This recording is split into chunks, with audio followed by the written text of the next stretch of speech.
I have no idea if putting 2 blushes in this project is a reasonable thing to do. My dog is chewing on bones in the background. We're not professionals here.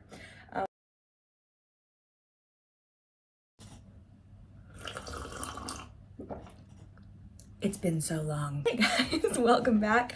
I'm just, like I said, same shirt, same look, same setup. It's literally been a few minutes.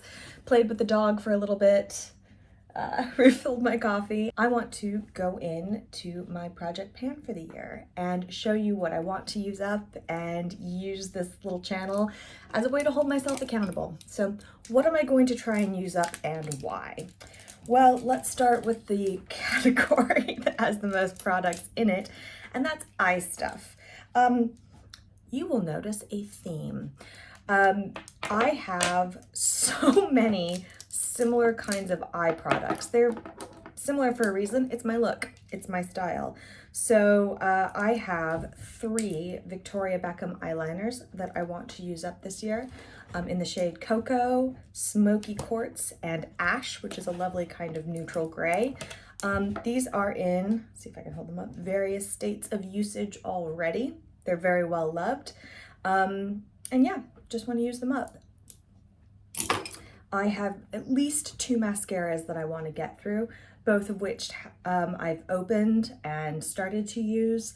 The Merit is one that I am more down the tube in. The Surat one is something I got in a beauty advent calendar. And yes, they remain my addiction. I love them. I want to be better about using up my mascaras and rotating them out before they go bad. I think I mentioned in my video last year going through empties that, you know, mascaras go bad and it's not good to have something so close to your eye that can become infested with bacteria or you want to come back here, little miss?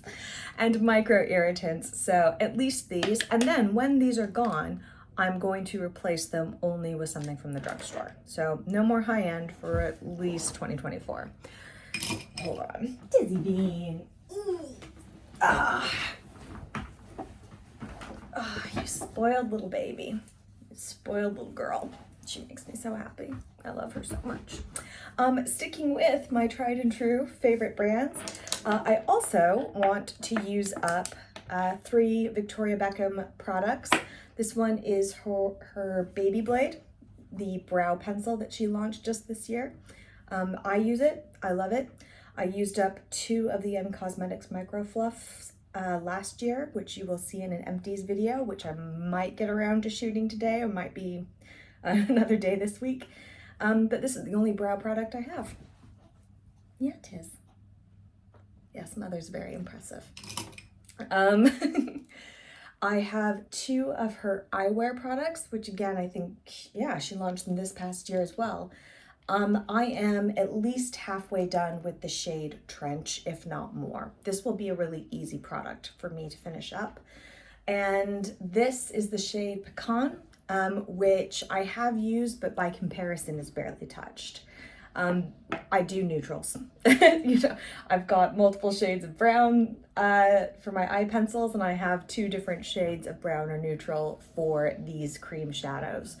I think these will be fairly easy to use up with consistency this year, so that's the goal. You're ridiculous. You're absolutely ludicrous. You're so stinking cute. I can't stand it. I've become one of those dog mothers. I am very aware of my failings. Don't you worry. All right, what else? Ooh, let us talk complexion projects that I want to use. I've got some good ones. Ooh, before I do that, eyeshadow. I love cream eyeshadow, and there's a couple that I want to finish off this year as well. So, well, before I pivot to the rest of my face, I have this gorgeous, again, neutral, shock, surprise, Chanel, what's it called? The Ombre Premiere, gorgeous, in the shade 802 Undertone.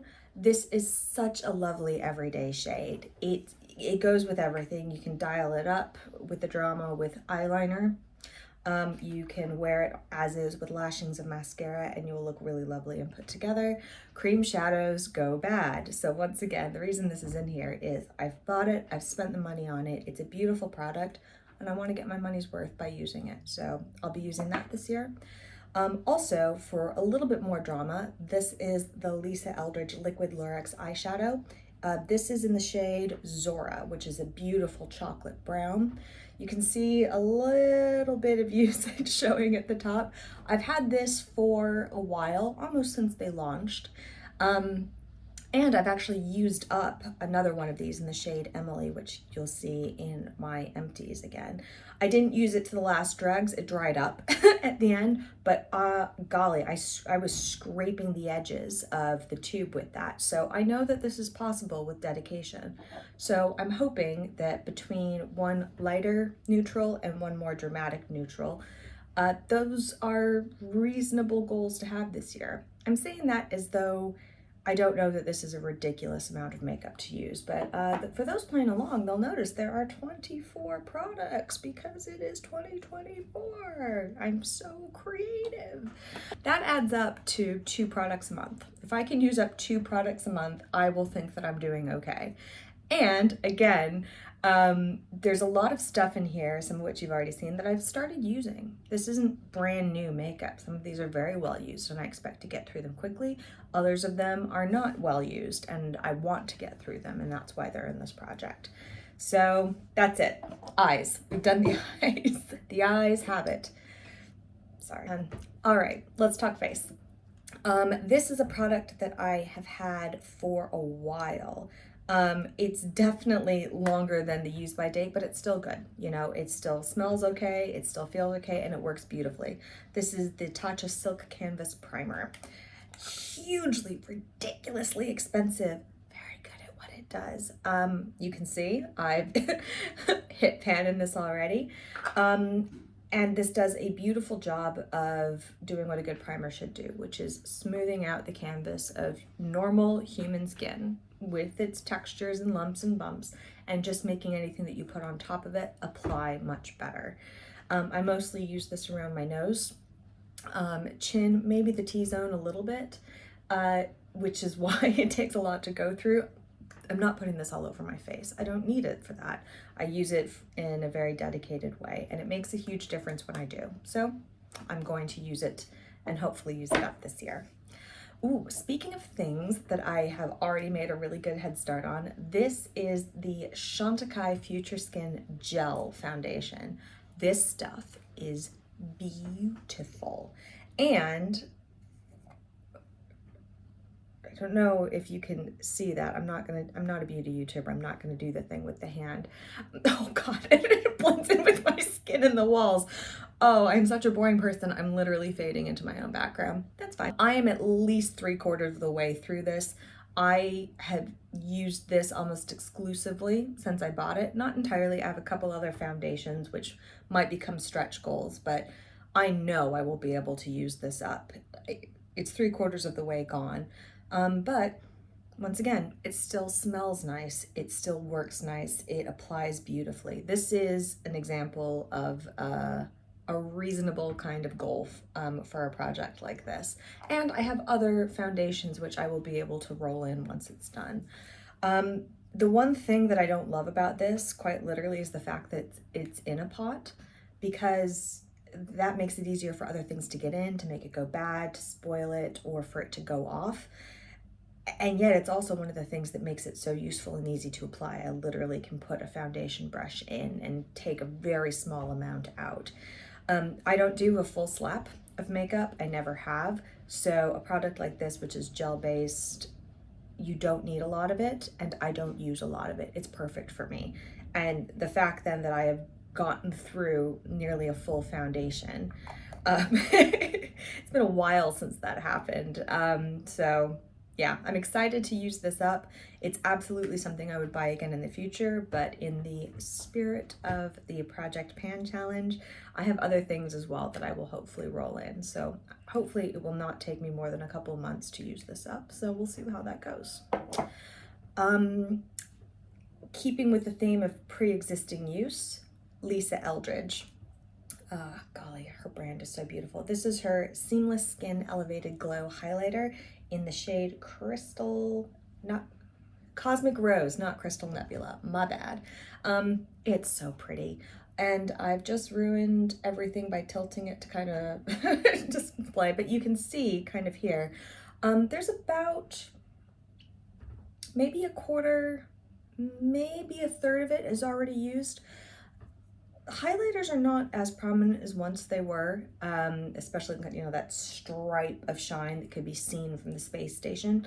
But that's not what this is anyway. It's a really, really lovely skin enhancer that does what a really good natural looking highlighter is supposed to do, which is just give you a sheen that could be not sweat in a bad way, but you know, that kind of dewiness that comes from really well kept, well tended, hydrated, and healthy skin.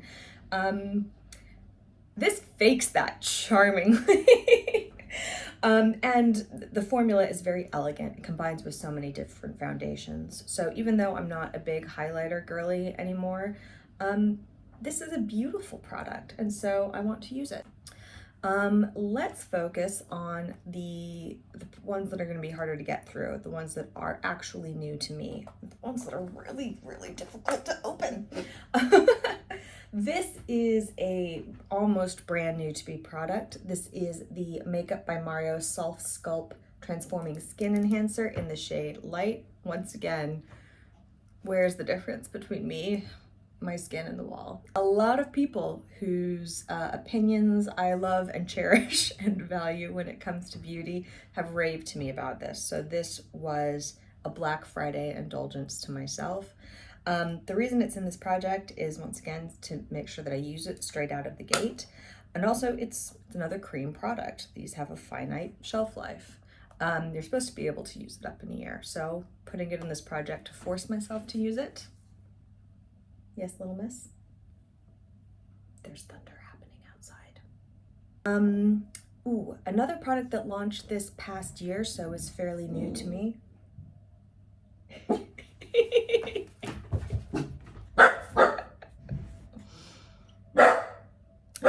My darling little guard dog. We live on the top floor of an old Victorian Edwardian house, and our apartment is just the top floor. There's 2 flats beneath us, and she's a very fearsome guard dog whenever she hears anyone on the stairs, you know. As I was saying, this is a product that launched this past year, so it's fairly new to me, but it is great. This is from NARS. It is their Light Reflecting Eye Brightener in the shade Night Swan. I got it only a couple of months after it launched, but you can see that I've been using it pretty regularly. Not quite every day. I don't, you know, do a full face of any kind every day, but on, you know, for workwear, oh boy. For days when I'm relying mostly on coffee, oh boy. It's exactly what it says. It's an eye brightener, so it's kind of a combination of concealer with a corrector, but it doesn't necessarily just replace concealer for me. I do, you can see. Do we see this?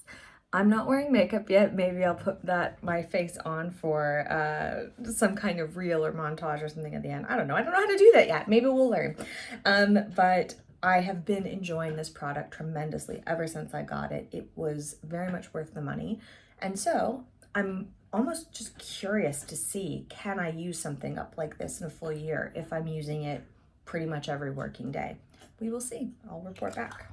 This from Besame Cosmetics, lovely vintage inspired cosmetic brand, a little bit niche but very well loved.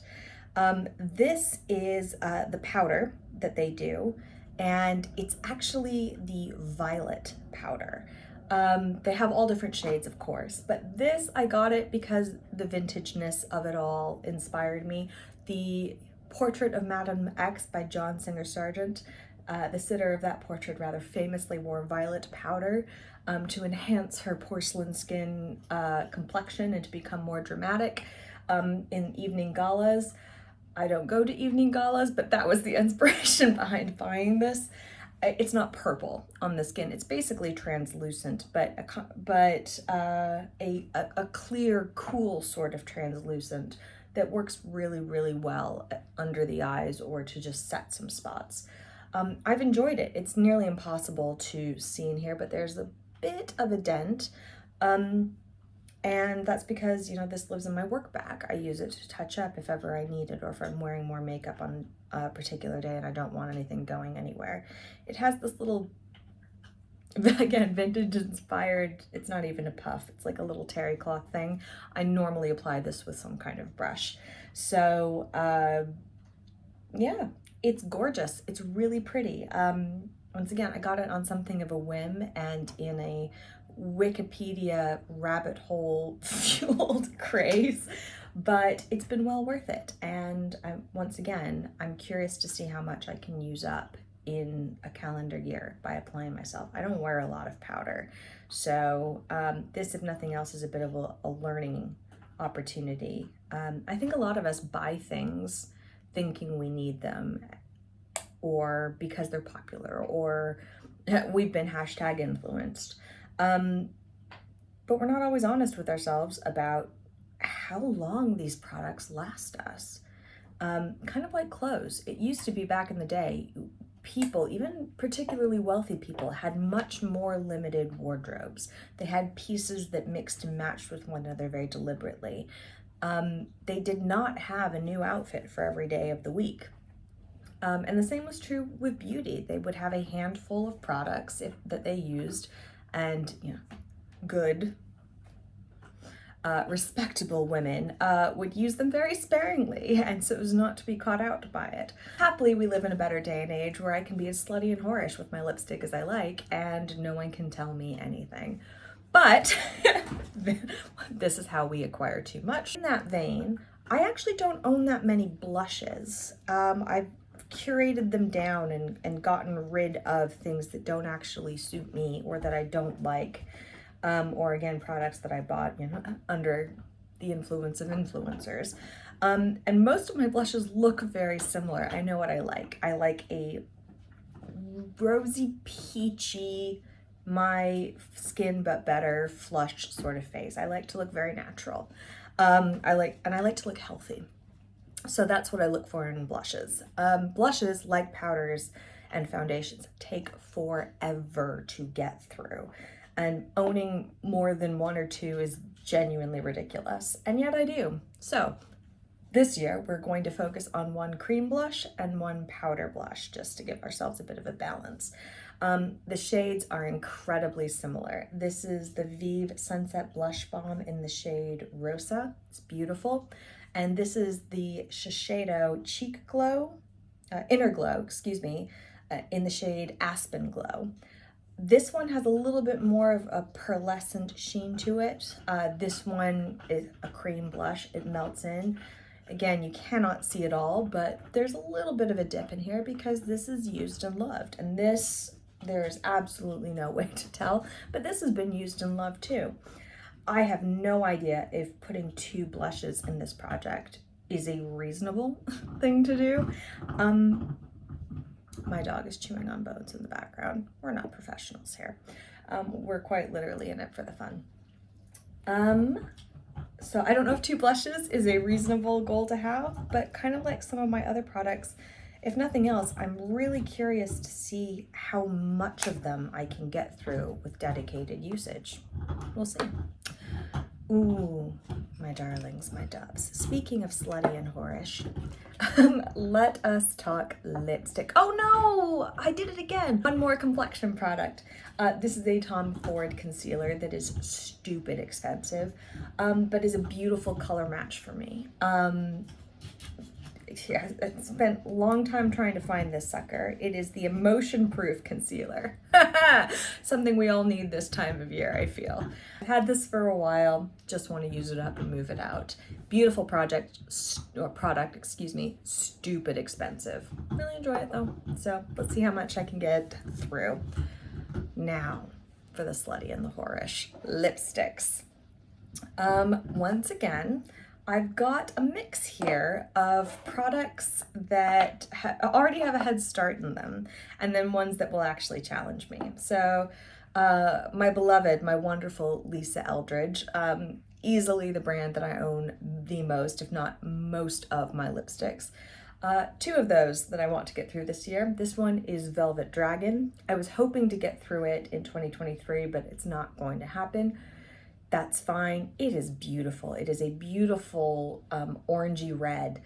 I don't remember when this one launched, but as you can see, it has been well used and well loved. So I will probably repurchase this in the future. It is a perfect orange red, which is the kind of balance that I prefer. So that one hopefully will be easy to do. This is another one of her velvet lipsticks in the shade Muse. Beautiful neutral. Again, just trying to get through stuff. I've had this for a while, and I mostly wear reds or very, very bright lipsticks. So I need to get through this, which has been in my kit for a while. This one is just because I like it. This is a mini of the MAC lipsticks in the shade Russian Red. Everybody and their dog loves Ruby Woo. It's iconic. It's, you know, if you read any listicle ever about, you know, iconic red lipsticks, it's on that one. I don't like it. I prefer Russian Red. So this is just a way to use up a mini and move it out of my stash. It's gorgeous. It's pretty. It travels very easily. So those are the lipsticks that I want to use up this year. And then finally, I love perfume. What I love more than perfume is perfume snobbery. I don't like to smell like other people. I like the feeling, the smugness that comes from wearing something that not everybody can get, much less even know about. I love it. It says something very tragic about me as a person.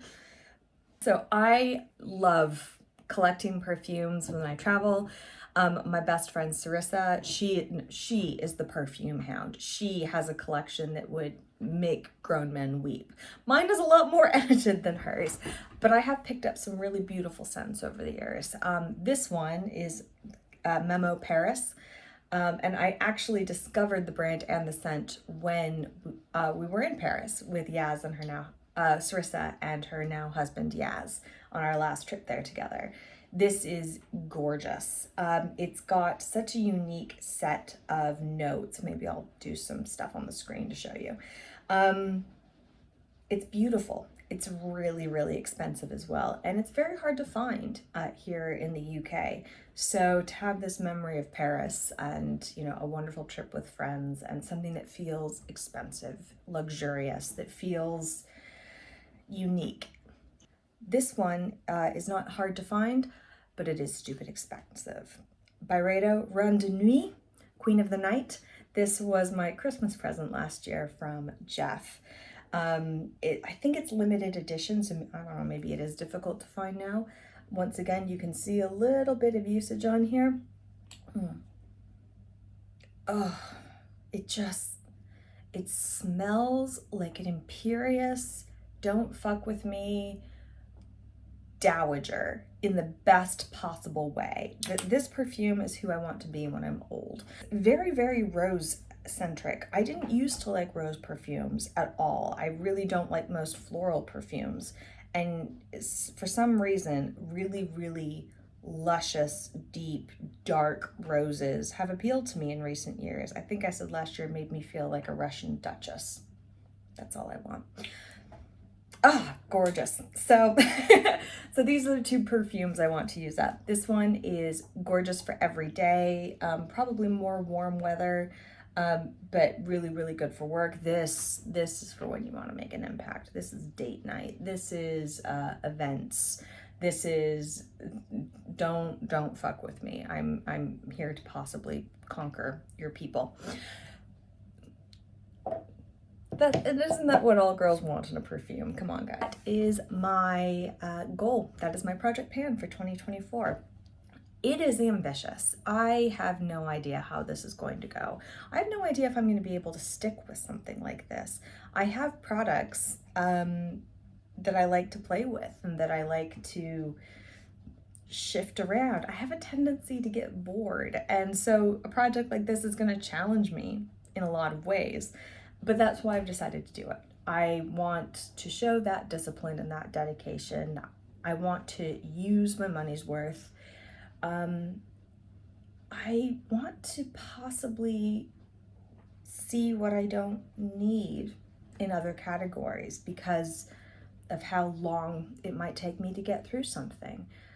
When you're so busy rotating through your products, you might not always go, oh, it takes me 2 years with regular usage to use something up, therefore I probably shouldn't buy anymore.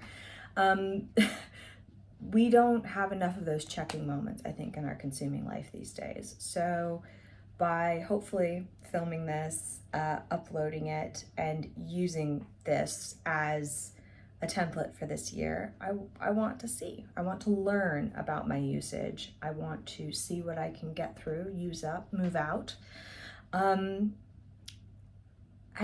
possibly see what I can learn technique-wise with these products to make them work even better for me. I genuinely love everything that I'm putting into this. I'm not using it up because I hate it, quite the reverse. I want to use it because I love it, and I don't believe in saving your best for, rare occasions. Life's too short, the world is too ugly and messy. It's fine to want to look nice and feel good. So that's my project pan. Once again, if you have any creators or playlists or individual videos or people you like, or if you're doing something like this too, please share and comment below. I'd love to follow more people doing something similar, really holding themselves accountable in this way and for similar reasons. I will also, again, link Hannah Louise Poston's playlist for her No Buy Year, which absolutely is the inspiration for this. She's gone on to other cool projects since then, but that year's worth of content from her was really, really influential, and I enjoyed following it, and I hope that means I'm going to enjoy making it. So, see you soon.